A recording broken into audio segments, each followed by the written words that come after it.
God bless you guys. Today we're gonna be watching the news. Well, not watching the news, of course, but pretty much reacting to the news, right? I don't want to get copyright, but I do this because I want you guys to have a lot to pray about. I feel like a lot of people, they make excuses and they say, I don't know what to pray about. This will give you a lot to pray about. So let's begin. We're just gonna be reacting to the news. We're gonna be hearing the news. Glory to God. No economic. All right, let's get it. Rewrite real quick with AI in Acrobat Studio. Select any text from your PDF. The CMG Spring Festival Gala has drawn widespread attention with a groundbreaking performance of Woobot. Now performed by humanoid robots and young martial artists, the show presents a spectacular fusion of traditional Chinese kung fu and cutting-edge technology. The robots from China's robotics company Unitree executed very complex moves on stage, including staff fighting, drunken boxing, nunchaku, and sportsmanship, synchronizing with their human counterpart performers. The founder and CEO of Unitree explained how this was achieved.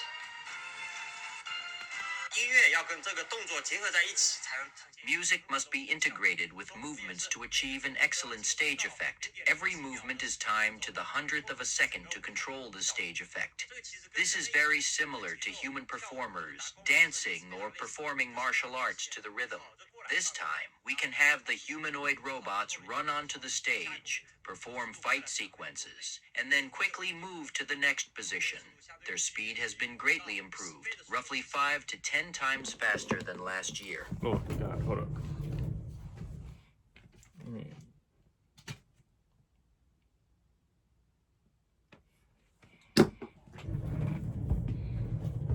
Why did this stop, bro?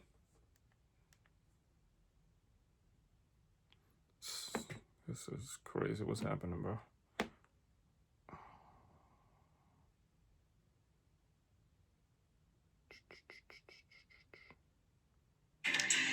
Three people remain in critical condition at a hospital in Rhode Island tonight after that deadly shooting at an ice skating arena in Pawtucket. The shooter's ex-wife and son were both killed, and tonight we're getting an update on that shooter. Pawtucket police just announced they executed a search warrant at the shooter's apartment and work locker in Maine, as well as their storage unit also in Maine.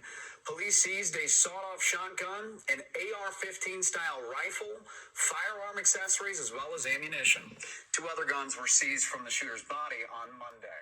The seized guns and ammunition will now be sent to the state crime lab. Let's go right now to NBC 10's Robert Golston. He's live for us in Pawtucket, where, as we can all imagine, the tragedy is weighing heavily on the community there. Colton, yes, as this investigation continues, the community here in Pawtucket is coping. Flowers and hockey sticks are outside the arena. They are being left by people who either knew them or just want to support this family. 2 people were killed. 3 people are still in the hospital. This community is clearly in crisis. Flowers and hockey sticks have turned into a tribute outside Lynch Arena. When we heard that there was lives lost, like it hurt us. Keith Cabral, who played hockey here when he was a kid, came by with his daughter. This place is meaningful. It means a lot to us and our family. And so we're really sad. Pawtucket police say Robert Dorgan, who they say went by the name of Roberta Esposito, came to the rink armed with 2 handguns. The shooter's ex-wife, Rhonda Dorgan, and adult son, Aiden Dorgan, were shot and killed. Karina Haddock stopped by with flowers. She went to high school with Aiden. You never think one of us is going to be gone this soon. But yeah, it's just so tough to see the family go through this because they're a great family. Rhonda's parents, Linda and Gerald Dorgan, and a family friend, Thomas Geruso, were also hit and remain in the hospital.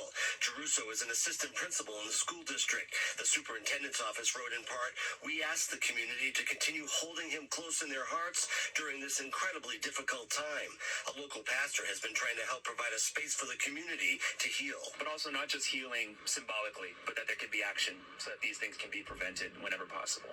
Karina says the impact is hurting people in so many different ways. Everyone's feeling it, and really the only good thing coming out of this is the community coming together for them because they deserve support right now.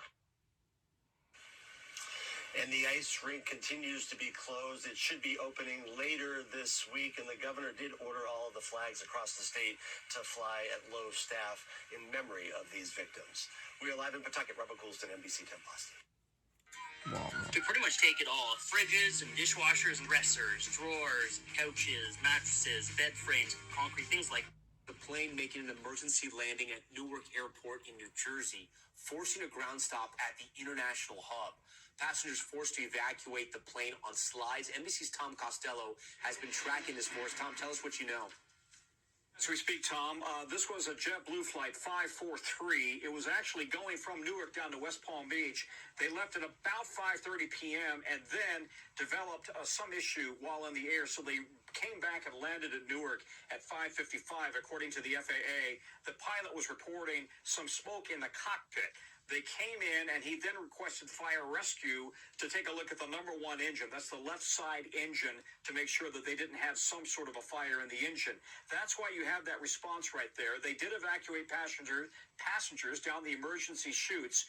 We've been looking at just kind of the video on social media. We don't see any evidence right now that it is anything other than an orderly evacuation down the chutes. In other words, right now, no indication that we've seen yet of anybody injured. The FAA telling me they would like to reopen Newark within the next hour or so. It depends on how quickly they can clear the emergency vehicles off the runway and then make sure that that plane is out of the way. But obviously right now that's the number one priority, making sure the passengers are safe and then they can clear the runway as quickly as possible. It probably came in, Tom. I'm looking at the runway diagram for Newark. You got runways 4 left and 4 right, and then if you come in the other way, it's 22 left and 22 right. I'm not sure which one of those two they came in on, but right now they're taking up a lot of real estate as you have the emergency response there on the ground. And Tom, before you go, it is protocol during these emergency landings like this on the runways to sort of shut down the airport at that point? Oh, absolutely. You don't want to have emergency traffic dodging incoming planes, right? So they have to shut it all down. And Newark doesn't have the luxury of some other big, real estate airports like Denver, for example, where they have multiple runways on the other side of the airport. Newark doesn't have that. So if they have an ongoing emergency like this, they simply have to shut it down.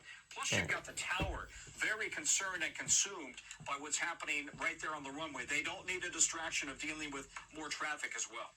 Okay, Tom Costello for us on that breaking news. Tom, we thank you for that.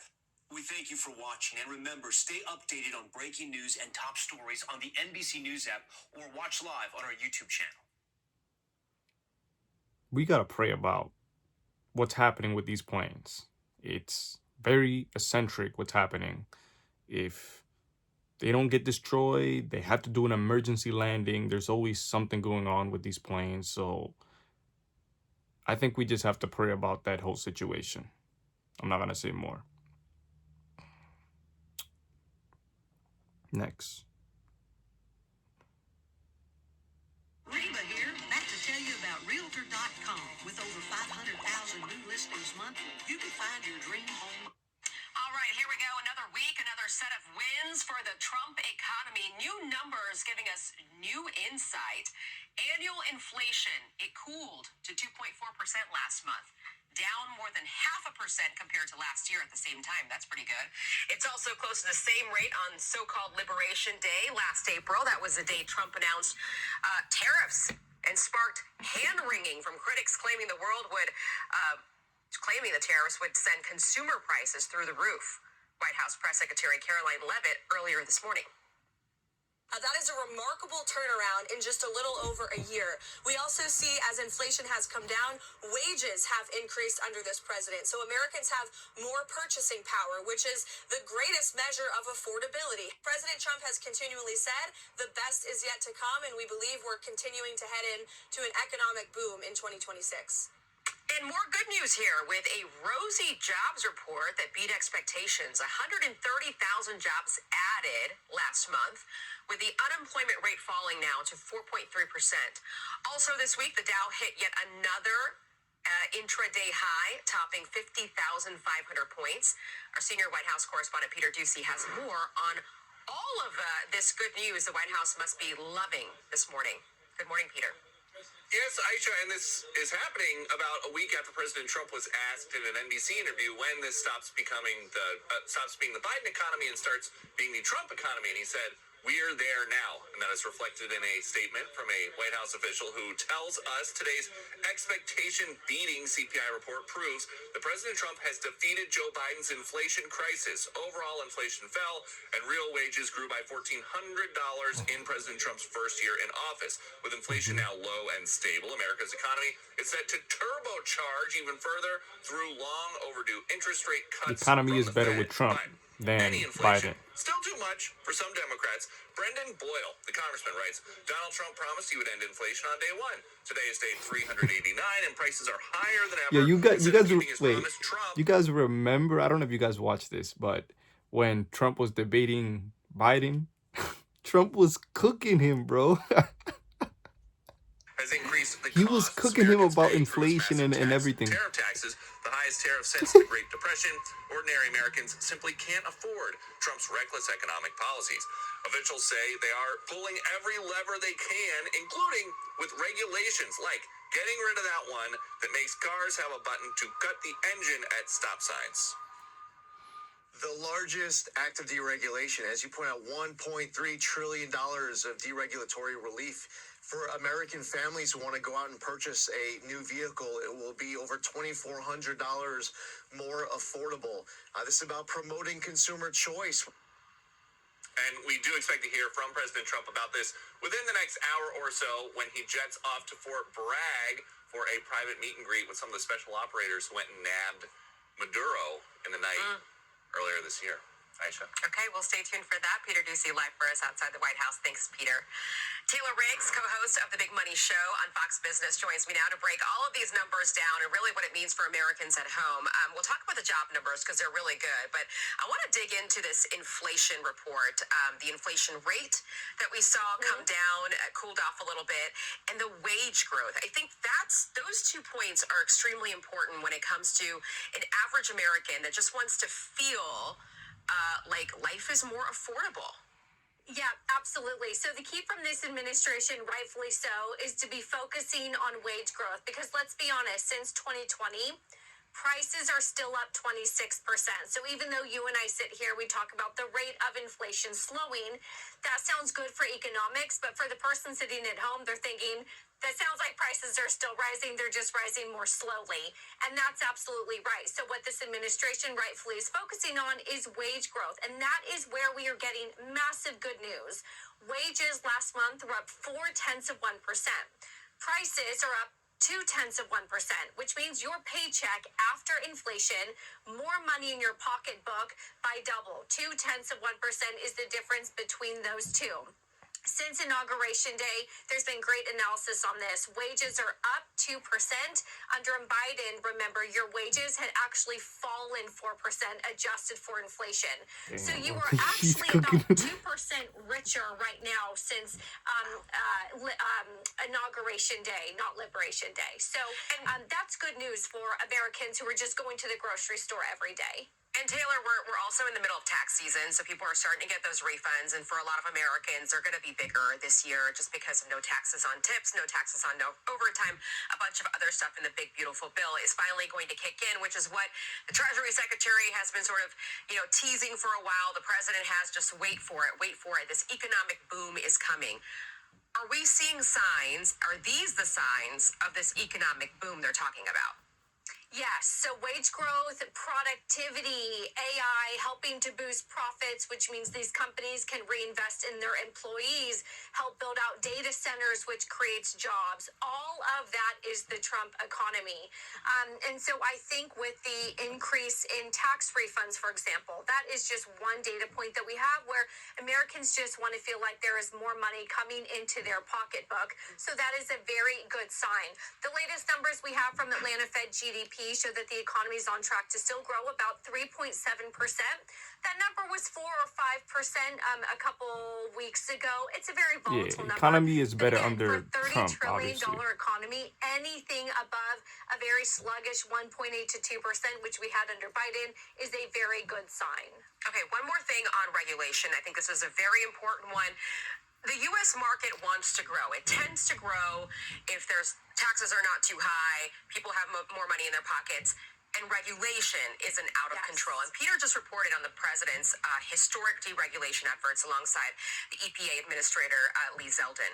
The New York Post actually out with their signature wordplay today, calling the president a man on a mission. Former President Barack Obama actually reacted to these rollbacks of his climate change regulations by saying this: we'll be less safe, less healthy, and less able to fight climate change. Also, the fossil fuel industry can make even more money.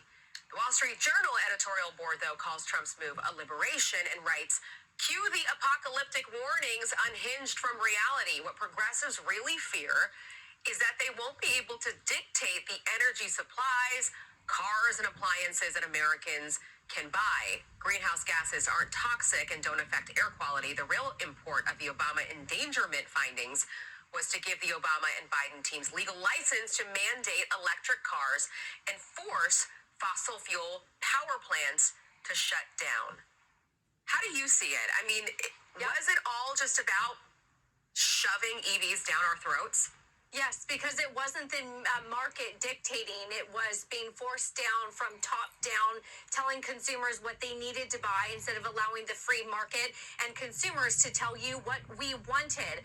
I am from California. Why don't we ask Obama and then, of course, Gavin Newsom how their constituents are doing with double the price of gas than everywhere else in the country, because Chevron has left the state and Valero is closing, yes, another refinery. So California's biggest import of oil comes from, you guessed it, Iraq, because they refuse to help their own people and drill and refine in the state.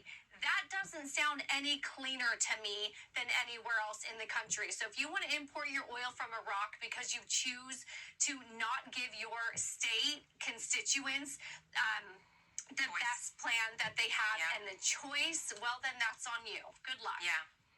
Okay, Taylor Riggs, thank you for breaking down all those numbers for us. We appreciate it. Hi, Winner Brian Kilmeade. I want you to do me a favor. I want you to click to subscribe to the...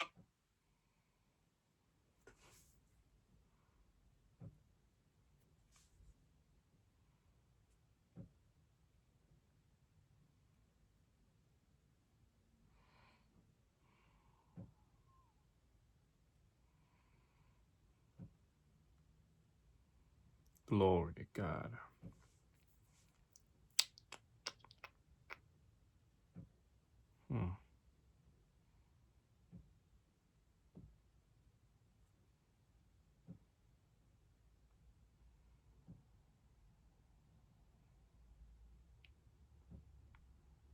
I guess that's it. I don't have nothing else to watch. Glory to God.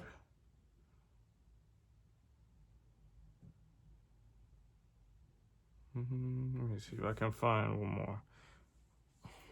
Glory to God.